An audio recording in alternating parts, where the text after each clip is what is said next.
शिव पुराण श्री रुद्र संहिता द्वितीय खंड दूसरा अध्याय शिव पार्वती चरित्र।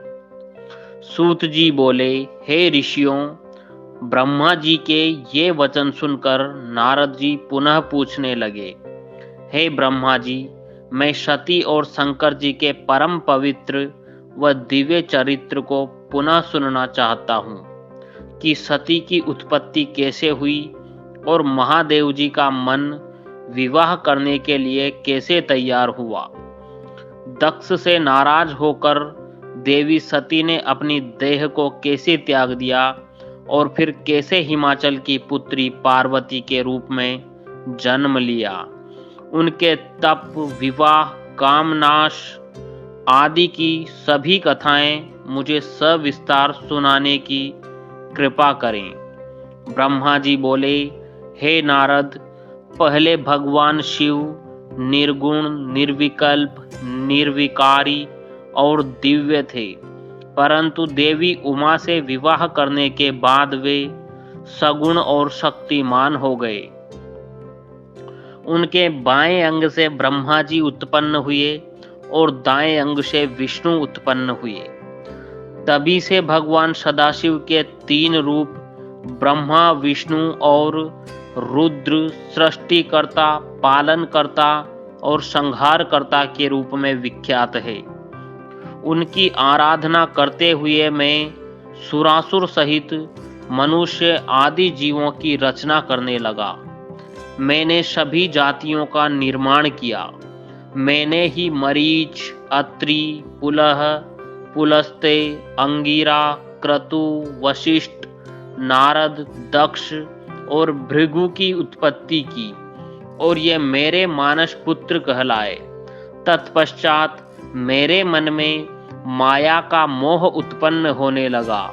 तब मेरे हृदय से अत्यंत मनोहारी और सुंदर रूप वाली नारी प्रकट हुई। उसका नाम संध्या था। वह दिन में क्षीण होती, परंतु रात में उसका रूप सौंध और निखर जाता था। वह साय संध्या ही थी। संध्या निरंतर मंत्र का जाप करती थी। उसके सौंदर्य से ऋषि मुनियों का मन भी भ्रमित हो जाता था। इसी प्रकार मेरे मन से एक मनोहर रूप वाला पुरुष भी प्रकट हुआ। वह अत्यंत सुंदर और अद्भुत रूप वाला था। उसके शरीर का मध्य भाग पतला था। वह काले बालों से युक्त था। उसके दांत सफेद मोतियों से चमक रहे थे। उसके श्वास से सुगंधी निकल रही थी। उसकी चाल मदमस्त हाथी के समान थी। उसकी आंखें कमल के समान थी। उसके अंगों में लगे केसर की सुगंध नासिका को तृप्त कर रही थी। तभी उस रूपवान पुरुष ने विनय पूर्वक अपने सिर को मुझ ब्रह्मा के सामने झुकाकर मुझे प्रणाम किया और मेरी बहुत स्तुति की। वह पुरुष बोला, ब्रह्मा, आप अत्यंत शक्तिशाली है। आपने ही मेरी उत्पत्ति की है। प्रभु, मुझ पर कृपा करें और मेरे योग्य काम मुझे बताएं, ताकि मैं आपकी आज्ञा से उस कार्य को पूरा कर सकूं। ब्रह्मा जी ने कहा, हे भद्र पुरुष, तुम सनातनी सृष्टि उत्पन्न करो। तुम अपने इसी रूप में फूल के 5 बाणों से स्त्रियों और पुरुषों को मोहित करो। इस चराचर जगत में कोई भी जीव तुम्हारा तिरस्कार नहीं कर पाएगा।